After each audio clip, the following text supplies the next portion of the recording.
Bonjour, c'est Bertrand, bienvenue à la maison. On vous invite avec Alexandra à boire une petite tasse de thé avec nous. Nous sommes les cofondateurs de la boutique Chai Club qui vend du thé. Et en fait, on voulait créer un nouveau rendez-vous où on vous invite, vous, à venir boire un petit thé avec nous. Alors on s'est installé, nous avons fait chauffer de l'eau. Moi, je me suis plutôt servi une tasse de thé noir gourmand. Oui, parce que je suis gourmand. Et Alexandra, elle, c'est plutôt une tasse de thé vert à la menthe. N'est-ce pas, Alexandra ? Oui, j'adore en début d'après-midi. Mon petit rituel, c'est un thé vert toujours et souvent avec de la menthe ou des choses assez, plutôt des plantes qui accompagnent le thé vert. Alors, dans ce nouveau podcast, en fait, on voudrait vous parler de thé sous toutes ses formes, comment découvrir le thé, qu'est-ce que le thé, comment le boire, comment l'apprécier, quelles sont ses vertus parfois, et essayer d'expliquer un petit peu comment on consomme le thé. Alors moi je vous l'annonce, je ferai un petit peu le candide, le novice, parce que ce n'est pas moi le spécialiste de thé, c'est vraiment Alexandra qui, elle, est passionnée. Mais comment est née cette passion justement ? Alors tout a commencé en 2009, j'étais chez le coiffeur, tranquillement installée en attente de la pose des mèches. Et le coiffeur me dit, en attendant, est-ce que tu veux un petit thé ou un café ? Et je me suis trouvée un peu bête parce qu'à l'époque, je buvais ni l'un ni l'autre. Donc j'ai choisi un peu le thé par défaut, j'ai fait un genre de pile ou face. Et ça a été une révélation, c'était un thé en sachet, un thé vert à la menthe, mais le plus basique qui soit.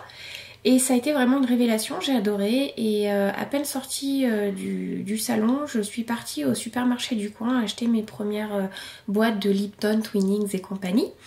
Et voilà, et c'est comme ça que ça a démarré. Oui, alors comme quoi on peut démarrer avec un sachet de thé qui maintenant, je pense, tu boirais, tu sens, il serait probablement pas très bon. Non, maintenant je peux plus le boire celui-là. Sans vouloir faire je critique pas les personnes qui boivent du thé en sachet ou quoi que ce soit, mais c'est vrai qu'il y a une différence de goût qui est énorme. Et moi je suis vraiment pour démocratiser le thé au plus large, et je dis toujours que le meilleur thé est celui qu'on préfère. Donc voilà, c'est chacun ses goûts, chacun ses préférences, mais c'est vrai qu'il y a une énorme différence entre les thés en sachet de supermarché et les thés en vrac avec des grandes feuilles, forcément c'est incomparable. Et c'est vrai que au tout début j'achetais que ces thés de supermarché là, et Bertrand me dit un jour en voyant les boîtes un petit peu s'empiler dans le placard, il dit bon, ça serait pas mal que tu goûtes le vrai thé. Et je me suis trouvée un petit peu bête, je me rappelle encore, et on est parti à l'aventure entre guillemets dans les deux boutiques spécialisées de Clermont, et j'ai fait mes premiers achats de thé en vrac. Tu m'as acheté ma première théière, je l'ai encore, c'était une Bodum à piston en verre, transparente. J'adore toujours, mais elle est un peu, disons qu'elle a beaucoup infusé. Voilà. Et puis à la maison, les sachets et les boîtes de thé se sont empilés. C'est parti d'un tout petit coin sur la table à un grand coin, et puis il a fallu un meuble, et puis voilà. Et à cette époque-là, tous les deux, on était à fond dans les blogs. On en avait plus d'une dizaine à nous deux, je crois. Oui, parce que je crois qu'on avait un petit dicton, c'est que dès qu'il y a quelque chose qui nous intéresse, on ouvre un blog sur le sujet. Ouais, et c'est vrai qu'on partait du principe que la meilleure façon d'apprendre, et c'est toujours le cas aujourd'hui, la meilleure façon d'apprendre, c'est d'écrire sur un sujet et d'échanger avec les autres. Et c'est comme ça que mon blog de thé est né. Donc je cherchais un nom de domaine, j'arrivais pas à trouver quelque chose d'original, et c'est monblogdethé.fr tout simplement. Et finalement c'était pas plus mal au niveau du référencement, puisqu'il était facilement trouvable. Donc voilà. Et il a rapidement marché ce blog, j'ai eu des commentaires rapidement, et j'ai commencé mes premiers échanges de thé. Ça, c'était une époque magique. En fait, on faisait vraiment des échanges de thé complètement artisanaux où on faisait des enveloppes avec des feuilles de papier scotchées ou agrafées. Enfin, c'était vraiment au niveau de la conservation du thé et la préservation des arômes, c'était pas le top, mais au moins on y mettait tout notre cœur, c'était génial. Et j'adorais ça. Je recevais des enveloppes dans la boîte aux lettres. C'était mon petit bonheur. J'adorais ça et ça m'a permis de découvrir énormément de thés différents et plein de marques différentes. Et voilà, c'est comme ça que j'ai eu mes premiers échanges de thé. Après, il y a aussi des marques qui m'ont contacté sur le blog pour me faire tester, me faire goûter plein de thé. Et moi, j'en parlais en retour sur le blog. Et c'est aussi comme ça que j'ai de plus en plus appris. Et le thé a pris de plus en plus de place dans ma vie, en fait. Je pense que tu t'en es rendu compte assez rapidement. Alors vous le voyez pas, bien sûr, parce qu'on est en audio, mais nous sommes installés.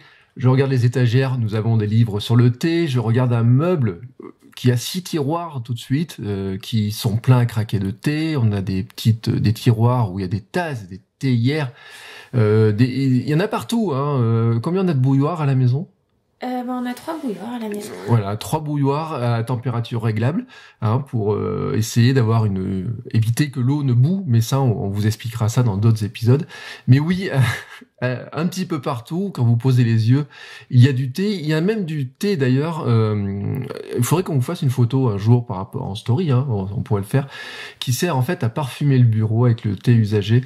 Je vois là sur lequel il y a une façon pot pourri en fait. Voilà, façon pot pourri sur lequel il y a une théière même en décoration. Vous voyez, donc comme quoi le thé, il est vraiment partout. Arrête, ils vont me prendre pour une folle. Non, mais ils vont pas te prendre toi pour une folle. C'est la maison qui vit comme ça, mais ça vous montre bien aussi la passion qui est comme ça, comment elle est venue, elle est rentrée dans la maison. Et en fait, cette passion, elle a pris tellement de place qu'à un moment donné, quand j'ai terminé mes études, je me posais beaucoup de questions sur mon orientation professionnelle. Et un soir, je nous revois encore. On a pris un moment, on a discuté, on a réfléchi sur plein de choses, ce que je pourrais faire. Et puis tu me lances, pourquoi tu ferais pas un truc dans le thé ? Et c'est comme ça que Chakai Club est né. Donc il y a 6 ans, ça a d'abord été une pochette façon box avec différentes marques. Et le fonctionnement des partenariats me convenait pas, c'était très compliqué. Voilà. Et quelques mois plus tard, en décembre 2013, si je me trompe, oui, décembre 2013, Chakai Club version boutique est né. J'avoue, moi j'étais complètement effrayée, mais toi à l'été 2013 tu me dis et si tu lançais ta marque? Et là je t'ai pris pour un fou à ce moment-là, mais t'y croyais, mais vraiment t'y croyais comme un dingue, et moi pas du tout. Et puis j'ai dit allez, il y croit, je vais le suivre et je vais y croire il y croit pour moi, donc voilà, je vais me lancer. Et puis je crois que j'ai bien fait. Parce qu'aujourd'hui, je me régale vraiment dans la gestion de Chakai Club et j'ai le bonheur de proposer mes propres créations. Et ça, c'est vraiment très très chouette et c'est vraiment ce que j'adore faire. Alors, il y a une anecdote sur ce lancement en décembre 2013. Mais je nous revois en fait là-haut sur la table de la cuisine. C'était quel jour ? C'était le 24 décembre. Voilà, donc nous avons lancé la version boutique telle que vous la connaissez maintenant, le 24 décembre. Juste avant de partir réveillonner, en fait, on s'était mis un petit peu le défi de dire ça, on lance ça avant Noël. Il faut que la boutique soit lancée pour Noël. Alors bien sûr, elle risquait pas de vendre pour Noël, puisqu'on l'a lancée le 24 décembre, mais elle était en ligne le jour de Noël. En fait, on a eu la maison en début décembre, on a fait beaucoup de travaux et on a aménagé dans la maison début décembre et après on s'est dit temps de tout mettre en place, etc. Et la prochaine étape c'est le lancement de la boutique. Donc en 2013 on a acheté la maison, on s'est mariés, on a lancé la boutique. Voilà, et le 25 décembre donc nous avions une boutique de thé avec, je me rappelle pas combien on avait de mélange à peu près sur la boutique. Au départ c'était que des sélections, donc il y en avait une petite vingtaine. Et c'est qu'au bout de presque un an que j'ai lancé la première création. Parce que ça je vous l'expliquerai dans un autre podcast, mais il y a des problématiques de volume complètement différentes. Puis il fallait aussi le temps que moi je me règle entre guillemets. Donc voilà, mais le travail de création c'est vraiment quelque chose que j'adore et ça je pense qu'on y consacrera un épisode par la suite. Tout à fait, oui. Comment est-ce que tu arrives à créer moi j'avoue, hein, la création des parfums, c'est pas moi. Moi, je suis testeur, hein, puisque je teste tout l'été quand il passe on va dire quoi, les échantillons, les essais qu'on pourrait faire, etc. Mais j'avoue, je suis pas très doué moi pour mélanger les saveurs. Et alors, ce qui est très amusant, mais vous pouvez pas le voir, mais c'est l'entraînement qu'Alexandra fait, puisque elle s'est entraînée à sentir on va dire quoi, des parfums, reconnaître les saveurs. C'est des senteurs, c'est différentes senteurs. Donc l'idée c'est de sentir toutes les notes possibles pour bien les enregistrer dans la mémoire olfactive et ensuite pouvoir les reconnaître dans le thé.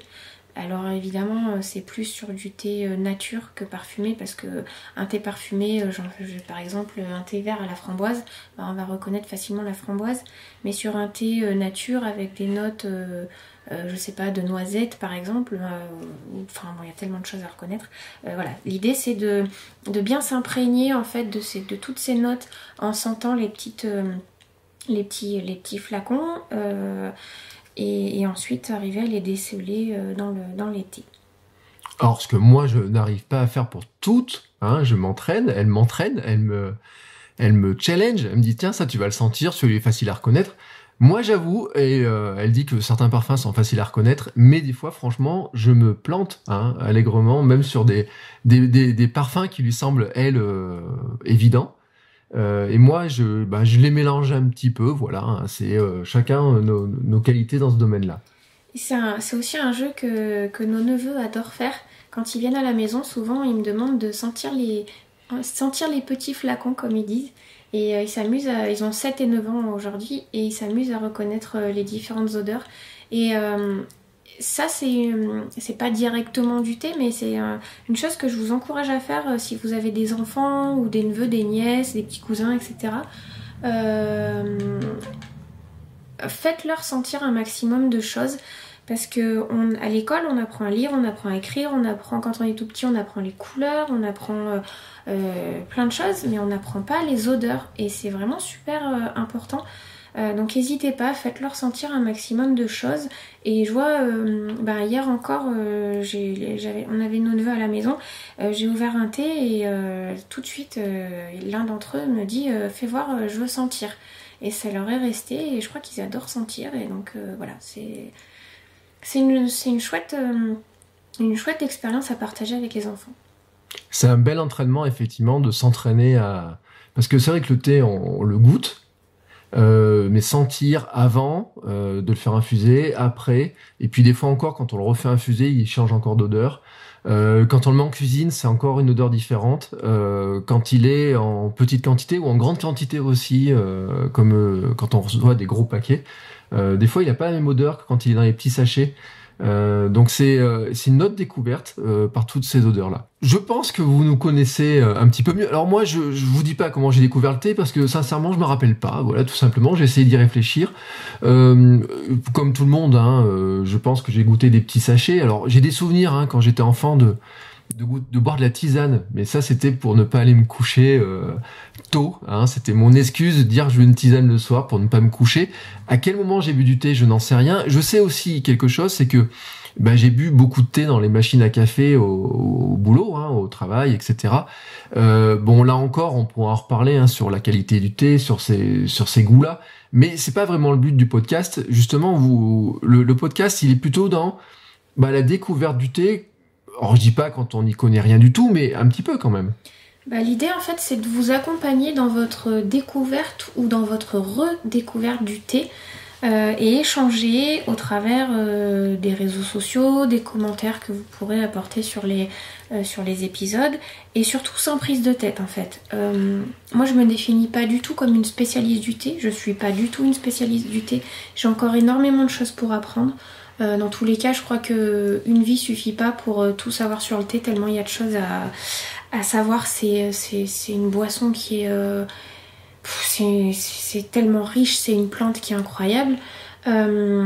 Donc voilà, moi l'idée c'est vraiment de vous accompagner, vous donner des petites astuces, vous raconter un peu le thé et vous raconter un petit peu mon quotidien à moi de passionné de thé qui travaille dur pour réaliser son rêve, savoir vivre de ma boutique. Et ça c'est un peu ce qu'on vous propose de faire.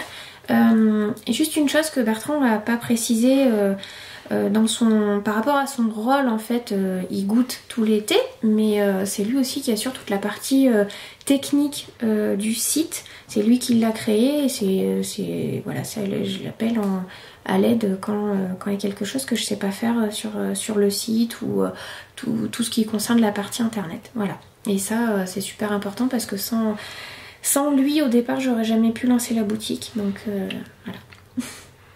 Bon, je pense qu'on a tout dit sur ce premier épisode. Qu'est-ce que t'en penses ? Je crois qu'on a été assez bavard, ouais. Ouais, donc bon, vous savez maintenant qui nous sommes. Voilà, Bertrand, Alexandra. Vous savez de quoi on a envie de vous parler dans les prochains épisodes. Nous, on sait déjà de quoi on va vous parler dans le prochain épisode. On a notre idée. Mais n'hésitez pas à nous laisser des commentaires, nous envoyer des messages, poser des questions. Si vous avez une question sur le thé, sur comment le consommer, comment le préparer, qu'il soit chaud, froid, en cuisine, ou je ne sais sous quelle forme, je sais pas si on pourrait le consommer sous d'autres formes, n'hésitez pas. Non, le thé ne se fume pas. Non, mince. Mais en plus, je dis ça, mais on ne fume pas, donc déjà on n'aurait même pas essayé. En revanche, le thé en cuisine, y compris le thé fumé en cuisine, c'est quelque chose qu'on apprécie. Alors, je sais pas si on pourra partager des recettes de cuisine dans le podcast. Aussi, on peut parler de cuisine au thé, expliquer les principes et donner des astuces, les choses qui marchent et celles qui marchent moins bien, et voir comment se faire plaisir et comment redécouvrir le thé et redécouvrir aussi les aliments. Parce que le thé peut apporter vraiment des choses très très sympas en cuisine. Voilà, bon, on a tout dit. On va finir de boire notre tasse de thé ensemble. Et puis on vous dit à très bientôt, à la semaine prochaine pour un autre épisode. À bientôt. À bientôt.